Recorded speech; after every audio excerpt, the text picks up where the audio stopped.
8 ஆண்டுகளுக்கு முன் கடற்படை கேடட் அதிகாரி சுல்ஃபர்ஹான் ஒஸ்மான் சுல்கர்னைன் கொலை செய்யப்பட்ட வழக்கில் மலேசிய தேசிய தற்காப்பு பல்கலைக்கழகத்தின் 6 முன்னாள் மாணவர்களுக்கு எதிரான மரண தண்டனையை பெடரல் நீதிமன்றம் இன்று ரத்து செய்தது. கடந்த ஆண்டு ஜூலை 23ஆம் தேதி உயர் நீதிமன்றத்தின் தீர்ப்பை எதிர்த்து மேல்முறையீடு செய்யப்பட்ட விண்ணப்பங்களை கூட்டரசு நீதிமன்றம் ஏற்றது. மலாயா தலைமை நீதிபதி டத்துஸ்ரீ ஹஸ்னா முகமது அஷீம் தலைமையிலான 3 நீதிபதிகள் கொண்ட அமர்வு குழு இந்த உத்தரவை வழங்கியது.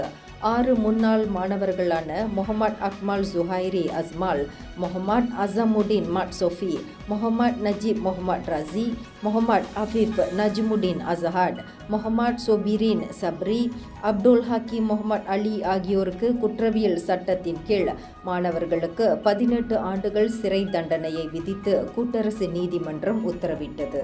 இந்தியர்களின் இதய குரல் மக்களோசை.